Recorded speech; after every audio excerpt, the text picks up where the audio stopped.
Guys പുതുവീഡിയോയിലേക്കും സ്വാഗതം. നമ്മൾ കുറച്ച് നാളുകൾക്ക് ശേഷം ഹൈലൈറ്റ് മാളിൽ വന്നിരിക്കുകയാണ്. നമുക്ക് ലുലു ഹൈപ്പർ മാർക്കറ്റിൽ കുറച്ച് സാധനങ്ങൾ മേടിക്കാം. So let's go. ഗൈസ്, അപ്പോൾ നമ്മളത് ലുലു ഹൈപ്പർ മാർക്കറ്റിൽ എത്തിയിട്ട് നമ്മൾ ട്രോളി 2 സാധനം എടുത്തു. അത് കാണിക്കാൻ ഞാൻ മറന്നുപോയി. അപ്പോൾ അതിന് ശേഷം നമ്മൾ ഗ്രീൻ ആപ്പിൾ നോക്കിയാൽ ഇപ്പോൾ നല്ല 100% എന്നൊക്കെ എഴുതിയിട്ടുള്ള ഗ്രീൻ ആപ്പിൾ കണ്ട്. നല്ല ചെറിയ സൈസാണ് കേട്ടോ, സാധാരണ കിട്ടുന്ന സൈസിനാട്ടും ചെറുതായിരുന്നു. പിന്നെ മമ്മി കുറച്ച് ബീൻസൊക്കെ മേടിക്കാൻ പറഞ്ഞാലും നമ്മൾ ബീൻസ് ഇങ്ങനെ എടുത്ത് കവറിലേക്ക് സെറ്റ് ചെയ്യുകയാണ്. അതിന് ശേഷം നമുക്ക് വൈകുന്നേരം പണിയൊക്കെ കഴിഞ്ഞ് വരുമ്പോഴും പിന്നെ ജാക്സന് ക്ലാസ് കഴിഞ്ഞ് വരുമ്പോഴൊക്കെ കഴിക്കാൻ വേണ്ടി നമ്മൾ കോണാണ് സെറ്റ് ചെയ്യാറ്. അപ്പോൾ ഹെൽത്തി ആയിട്ട്. അപ്പോൾ അത് എടുത്ത് പിന്നെ നമ്മുടെ ഫേവറേറ്റ് മഫിൻ 2 വെറൈറ്റി എടുത്ത്, പിന്നെ ചോക്ലേറ്റും പിന്നെ റെഡ് വെൽവെറ്റും പിന്നെ ഇത് ഫ്രൈ ചെയ്ത് കഴിക്കാനായിട്ട് നമുക്ക് വൈകിട്ട് കഴിക്കാൻ വേണ്ടി ഒരു സാധനം കണ്ടപ്പോൾ അതും പൊക്കി.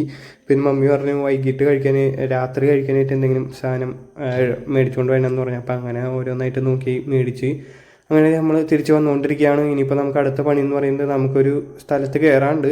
അത് അടച്ചിട്ടില്ലെങ്കിൽ നമ്മൾ കയറുന്നതായിരിക്കും. സോ എന്തായാലും അവിടെ എത്തിയിട്ട് കാണിച്ചു തരാം കേട്ടോ. അപ്പോൾ ഇതാണ് നമ്മൾ പറഞ്ഞ സ്ഥലം. നമ്മൾ മിക്കുംകൂട്ടനെ ചെക്കപ്പിന് കൊണ്ടുവന്നേക്കാണ്. പൊല്യൂഷൻ ടെസ്റ്റ് നമ്മുടെ കഴിഞ്ഞിട്ടുണ്ടായിരുന്നു. അപ്പോൾ അതിന് പൊല്യൂഷൻ ടെസ്റ്റിന് വന്നിരിക്കുകയാണ് ഗൈസ്. സോ ഗൈസ്, അപ്പോൾ നമ്മൾ മിക്കുംകൂട്ടനെ നമ്മളെ ചെക്കപ്പിന് എത്തി. ചെക്കന് കുഴപ്പമൊന്നുമില്ല, പൊല്യൂഷൻ ടെസ്റ്റ് സംഭവങ്ങളൊക്കെ പാസ്സായി സെറ്റാണ്. സോ ഗൈസ്, അപ്പോൾ ഇത്രയും നമ്മുടെ ഇന്നത്തെ ഒരു 4 അടിപൊളി വ്ളോഗായിരുന്നു. എല്ലാവർക്കും ബൈ.